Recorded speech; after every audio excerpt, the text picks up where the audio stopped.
Hey there, and welcome to True Scary Stories. Before we dive in, don't forget to hit that like button, subscribe to the channel, and drop a comment telling us where you're from and what time you're watching. That helps YouTube know you love creepy stories, and it'll keep sending more your way. Story 1. The Red Room request. Marcus was a cybersecurity student who thought he knew everything about staying safe online. At 22, he'd already helped several companies patch their security systems and considered himself pretty tech-savvy. But curiosity has a way of leading even the smartest people down dangerous paths. It started on a Friday night in his dorm room. His roommate was out partying, leaving Marcus alone with his laptop and a growing fascination with the dark web. He'd accessed it before for research purposes, always careful to use proper protection. VPN, Tor browser, virtual machine, the whole setup. He knew the rules: never download anything, never give personal information, never agree to meet anyone. But that night, something caught his eye on a forum dedicated to urban legends, a post titled, "Red Room Experiences, Real or Fake?" The thread was full of people debating whether the infamous Red Rooms, supposed live streams of torture and murder, actually existed or were just myths to scare newcomers. Most users said they were fake. "I've been on the dark web for years," wrote one, "and every Red Room link I found was either a scam or led nowhere." But one comment made Marcus pause. A user named Silent Watcher had posted, "I've seen one, once, never going back. The screaming still haunts me." Marcus clicked on Silent Watcher's profile. The account was 3 years old with barely any posts, making this comment seem even stranger. He sent a private message. "Was it real? What did you see?"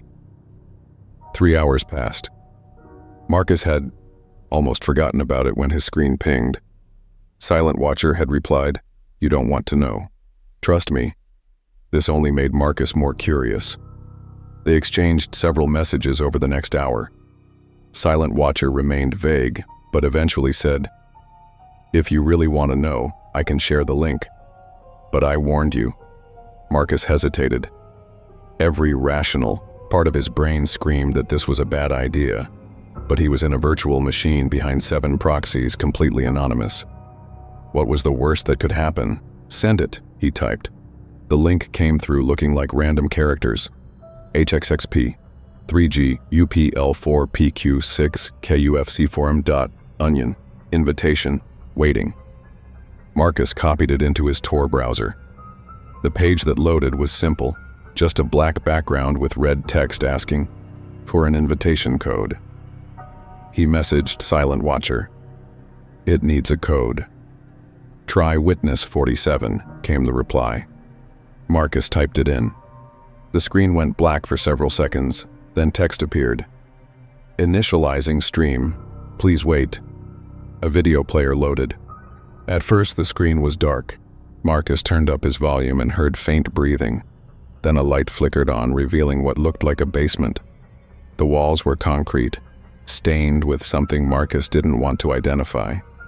In the center was a metal chair. "This has to be fake," Marcus muttered, but his hands were already shaking. A figure walked into view wearing a red hood that concealed their face. They dragged someone with them, a young woman with her hands tied, mouth gagged. She was fighting, trying to scream through the gag. Marcus's blood went cold. The production quality was too good for this to be amateur horror. The woman's terror looked genuinely real. Her eyes were wide with panic, tears streaming down her face. The hooded figure pushed her into the chair and turned to face the camera. When they spoke, their voice was distorted by some kind of voice changer. "Welcome to the Red Room. Tonight's show is brought to you by our generous viewers." A chat box appeared on the side of the screen. Messages started flooding in. "Finally. Been waiting for weeks. Make her scream. I bid $500 for special request." Marcus felt sick. This couldn't be real. It had to be some elaborate fake, like those horror movies that pretend to be real footage. But something about the woman's fear seemed too authentic, too raw. The hooded figure continued. "As always, highest bidder chooses the method. Bidding starts at $1,000. Numbers started appearing in the chat. $1,000, $1,500, $2,000. Marcus watched in horror as people bid on what would happen to this woman. His hands hovered over the keyboard. Should he try to report this, but report it to who? He was on the dark web beyond the reach of normal law enforcement. Then he noticed something that made his heart skip. In the corner of the video, barely visible, was a poster on the wall. He recognized it. It was for a local band that had played at his university last month. This was happening somewhere near him. The bidding reached $5,000. The hooded figure clapped their hands. Excellent. Our winner requests the classic treatment. Let's begin. They reached for something off screen. Marcus slammed his laptop shut. He couldn't watch anymore. His whole body was trembling. Whether it was real or fake, he couldn't bear to see what came next. But closing the laptop didn't stop the thoughts. What if it was real? What if that woman was really in danger somewhere in his city? He paced his room, debating what to do. He couldn't go to the police. How would he explain accessing the dark web and finding this stream? After an hour of agonizing, he opened his laptop again. Maybe he could find clues about the location, something to help. But when he tried the link again, it was dead. Page not found. He messaged Silent Watcher. The link doesn't work anymore. No response. He checked Silent Watcher's profile. The account had been deleted. Marcus spent the rest of the night searching news sites for any reports of missing women in the area.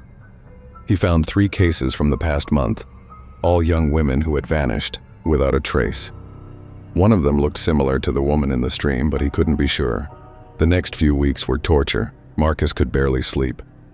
Every time he closed his eyes, he saw that woman's terrified face.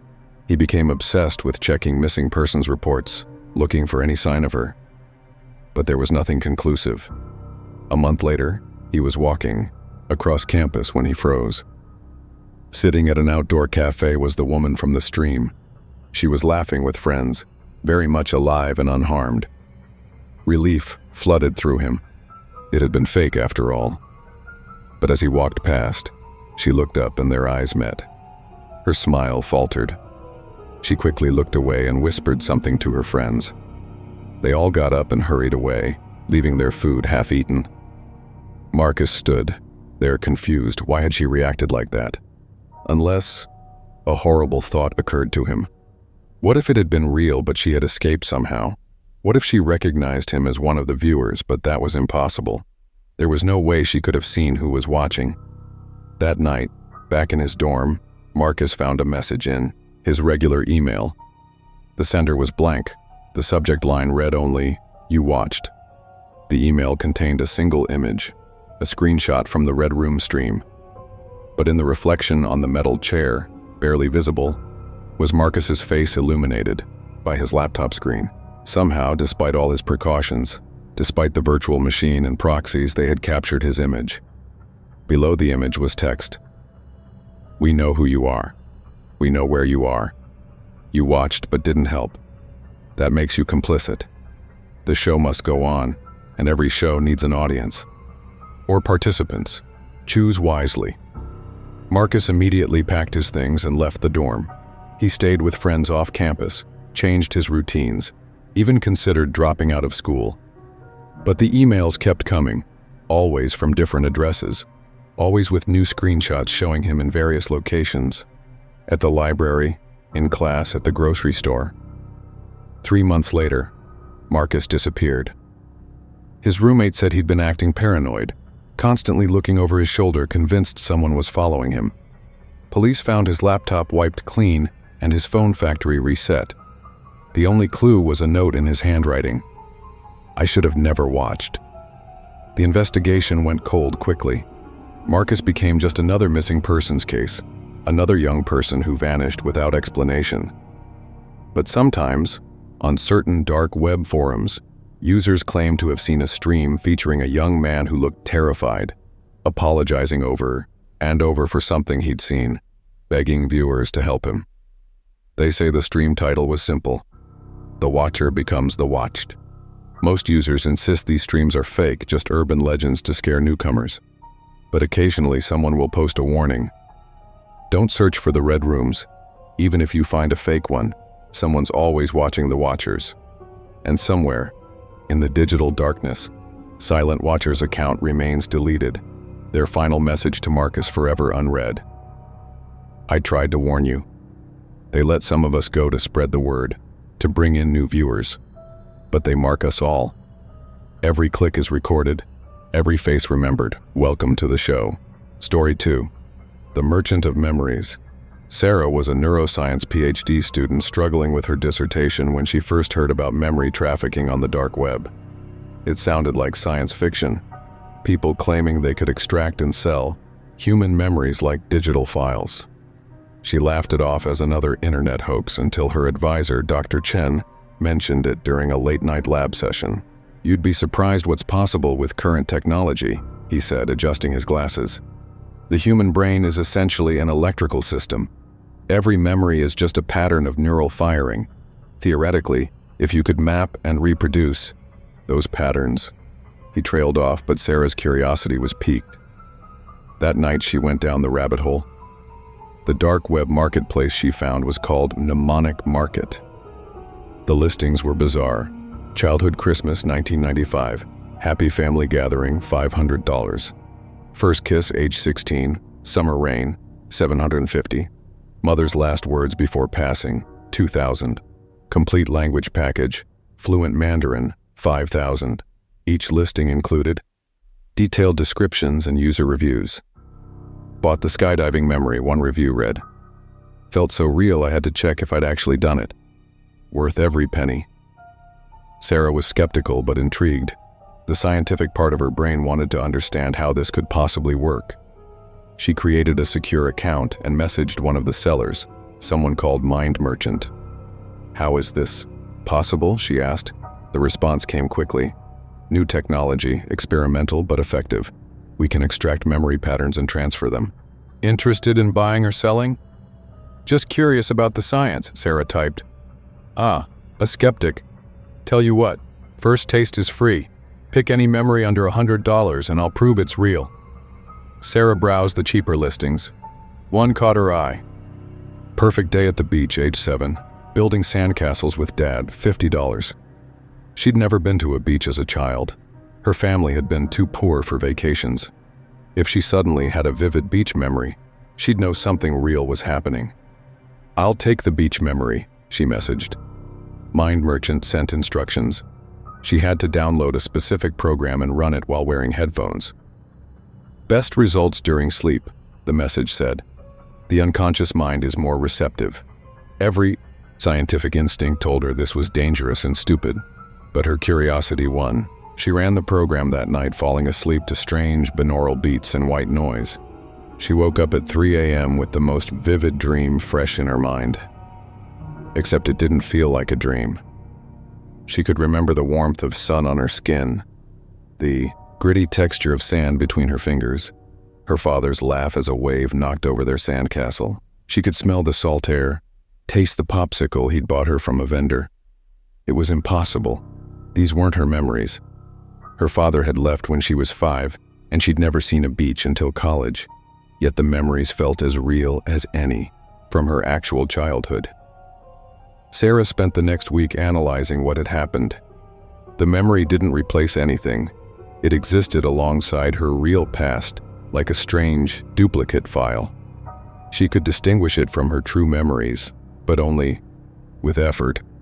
The sensory details were perfect, the emotions authentic. She messaged Mind Merchant again. It worked. How? Trade secret.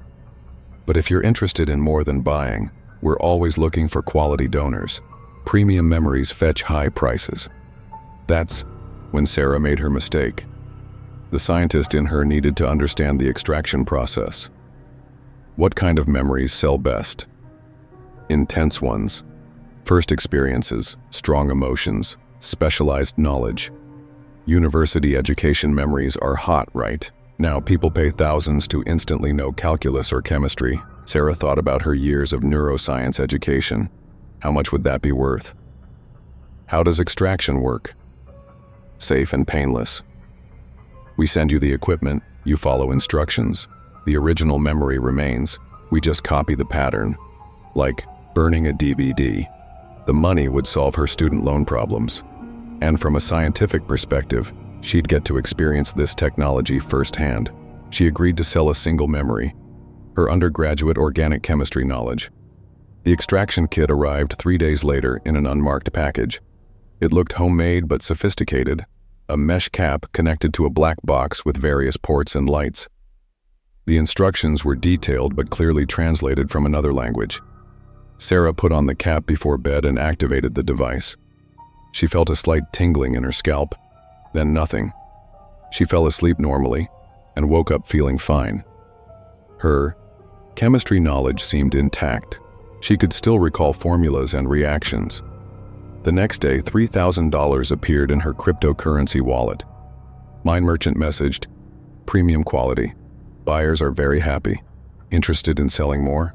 The money was too good to refuse. Over the next month, Sarah sold a dozen memories, advanced math courses, her first research presentation, even her grandmother's secret recipe for dumplings. Each time she retained the memories while getting paid handsomely, but then things started getting strange. It began with small gaps. She'd reach for chemistry knowledge and find holes, like trying to remember a word that's on the tip of your tongue, except it was entire concepts. The memories were still there but fuzzy, incomplete. Then came the dreams. Vivid nightmares where she was in a classroom, taking a test on material she knew she'd learned but couldn't access. She'd wake up in a panic, rush to her textbooks and find she could barely understand topics she'd once taught to others. She messaged Mind Merchant. "Something's wrong. The memories are degrading. Normal side effect. Copies are never perfect. Original deteriorates slightly over time. You said they'd remain intact. I said they'd remain. Never said they'd remain perfect. Nature of the technology." Sarah was furious, but what could she do? She'd willingly participated in illegal memory trafficking. She couldn't exactly file a complaint. She decided to stop selling, but the damage was spreading. Memories she hadn't sold were becoming contaminated. Her childhood memories mixed with the fake beach memory. She'd remember her real 5th birthday party but with the wrong father, the one from the beach memory instead of her actual dad. Desperate, she tried to trace Mind Merchant through the dark web. She found forums where other sellers shared similar experiences. Memory degradation, false memories multiplying, entire periods of their lives becoming uncertain. One user posted, "It's not copying, it's transplanting. They take the original and leave us with degraded duplicates. We're selling our souls one memory at a time." Sarah dug deeper. She found references to buyers becoming addicted to purchased memories, needing more and more intense experiences. Some claimed the memories came with unwanted side effects, psychological trauma from memories of experiences their minds weren't prepared for, personality changes as foreign memories integrated. Then she found something that chilled her. A listing that looked familiar. Advanced neuroscience knowledge, female perspective, includes 5 years graduate research, $8,000. It was her knowledge being resold, but the description included details she hadn't consciously provided, personal moments from her lab, conversations with her advisor, even her research ideas for future projects. She realized with horror that the extraction went deeper than she'd thought. They weren't just copying specific memories, but entire networks of associated experiences, thoughts, and ideas. Her dissertation work began to suffer. Concepts she'd developed over years of research became foggy. She'd sit in her lab, staring at equipment she knew how to use but couldn't quite remember why or how. Her advisor grew concerned, suggesting she take a break, see a doctor. But how could she explain that she'd sold pieces of her mind on the dark web? The breaking point came when she received a message from a new account. "I bought your memories, thank you for the education. I'm defending my dissertation next week." "Your dissertation? Don't worry, I'm at a university in China. No one will know."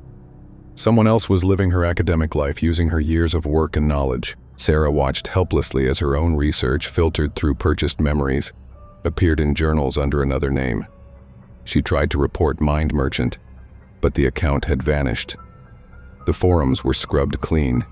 Even her extraction equipment had dissolved into an unidentifiable mess of circuits and biogel. 6 months later, Sarah dropped out of her PhD program. The gaps in her memory made continued research impossible. She took a job at a coffee shop, trying to rebuild her life with the fragments of her mind that remained truly hers. Sometimes customers would mention scientific concepts, and Sarah would feel a ghost of understanding, like hearing a song in a language you once knew. The knowledge was there somewhere, but locked away or living in someone else's mind. Late at night, she still searches the dark web, looking for her memories for sale. She's found 17 listings so far, pieces of her life priced and packaged for strangers. Her first day of grad school, $500. Her breakthrough moment in the lab, $1,200. The day she decided to become a scientist, $2,000. She saves every penny, hoping to buy back what she's lost. But the prices keep rising and new memories keep appearing. Memories she doesn't remember selling, moments she's not sure ever happened. The worst part is the uncertainty. When she thinks about her past, she can't trust which memories are original, which are degraded copies, and which might belong to someone else entirely. Her mind has become a palimpsest, written and rewritten until the original text is lost. In her apartment, she keeps a journal, trying to write down everything she can remember, hoping to preserve what's left. But even as she writes, she wonders, are these words truly hers? Or are they echoes of someone else's thoughts, purchased and integrated so seamlessly she can no longer tell the difference? The mnemonic market is gone, but others have taken its place. The technology has evolved, gotten worse. Now sellers report not just memory loss, but personality drift, identity confusion, complete mental breakdowns. And somewhere, in universities and offices around the world, people are succeeding with borrowed minds, living achievements they never earned, while the original owners fade like photographs left in the sun, their essence scattered across the digital darkness of a marketplace that trades in the only currency that truly matters, the memories that make us who we are. Story 3. The Digital Doppelganger Tommy. Nakamura was a freelance graphic designer who discovered his entire identity had been stolen and twisted into something nightmarish on the dark web. But this wasn't typical identity theft. Someone hadn't just taken his credit card numbers or social security information. They had recreated him entirely, built a dark mirror version of his life that was destroying everything he'd worked for. It started with a confused email from a client. "Hey Tommy, I'm a bit concerned about the portfolio site you sent me yesterday. The work is impressive, but some of the content seems inappropriate. Not sure if you've been hacked." Tommy was confused. He hadn't sent any portfolio updates recently. The client forwarded the link and Tommy's blood ran cold. It was his work, his designs, but hosted on a different site, one that looked professional at first glance but contained subtle disturbing elements. Hidden in the backgrounds of corporate designs were shadowy figures. Logos contained barely visible offensive symbols. The About page used his real bio but included fabricated details about exploring the intersection of design and human suffering. He immediately contacted the hosting service, but the site was registered through multiple proxy services in countries with lax internet laws. Taking it down would be nearly impossible. That was just the beginning. More emails started coming in. Potential clients backing out of deals because of concerning online behavior. Friends asking if he was okay, referencing social media posts he'd never made. His Instagram and Twitter were still under his control, but duplicate accounts with slight variations of his username were posting increasingly unhinged content. The fake Tommy posted his artwork with captions about violence, shared conspiracy theories, and engaged in harassment campaigns against random people. The accounts used his real photos but edited to look slightly off. Darker circles under the eyes, unsettling smiles, backgrounds manipulated to include disturbing imagery. Tommy spent hours reporting accounts, but new ones appeared faster than platforms could remove them. Each was more sophisticated than the last. The imposter had studied his writing style, his interests, his relationships. They knew which coffee shop he visited, which gym he used, his daily routines. Then the email started coming directly to him. "You have such a nice life, Tommy. Shame if something happened to it. Check out what I posted on Designer Forum today. Your clients will love it." Tommy found the forum post, a detailed tutorial on design techniques written in his style, using his real project examples. But buried throughout were references to illegal content, links that seemed benign but led to horrific places on the dark web. His professional reputation was being systematically poisoned. He hired a cybersecurity expert, Anna, who specialized in online harassment cases. She dug into the fake accounts and found something disturbing. "This isn't just one person," she explained. "There's an entire network. They're not just impersonating you. They're building a complete alternate version of your life. Look at this." She showed him a dark website that made his skin crawl. It was designed like a twisted LinkedIn profile, documenting fake Tommy's real career. One where he'd been fired from multiple jobs for harassment, where his design work had hidden extremist messages, where clients had filed complaints about inappropriate behavior. The site included fabricated email threads, fake legal documents, even photoshopped police reports. Someone had put incredible effort into creating a comprehensive alternate history for him. "Why?" Tommy asked. "Why would someone do this?" Anna pulled up another page. This might explain it. It was a marketplace. His identity, or rather, the corrupted version of it, was for sale. Complete packages of his personal information, templates for creating more fake accounts, even deepfake video tutorials for impersonating him on video calls. The listing boasted, "Complete Identity Takeover Kit, established designer with 10+ year history, perfect for fraud, harassment campaigns, or destroying the original's life. Satisfaction guaranteed." The seller went by Identity Architect and had dozens of similar listings, other people whose lives had been digitally cloned and corrupted. The reviews were chilling. "Use the package to get freelance work. Clients never suspected until the real guy contacted them. By then I was paid and gone. Perfect for revenge. Target's life is ruined. Can't prove it wasn't them. Bought this to frame someone for my activities. Working perfectly." Tommy felt sick. Multiple people were out there using his twisted identity for who knows what purposes. Every crime they committed, every scam they pulled, every horrible thing they did would be associated with his name and face. The stress began affecting his health. He couldn't sleep, knowing that at any moment someone could be using his identity to hurt others. He started avoiding social situations, worried that people had seen the fake accounts and believed them. His real social media presence dwindled as he became afraid to post anything that could be twisted or used against him. Then the physical stalking began. Photos started appearing on the fake accounts, pictures of Tommy at the grocery store, at the gym, walking his dog. Pictures taken from a distance but recent, sometimes posted within minutes of being taken. The captions were threatening. "Look how easy he is to find," and "Wonder if he knows I'm watching right now." He filed police reports, but explaining the situation was nearly impossible. The officers were sympathetic but overwhelmed.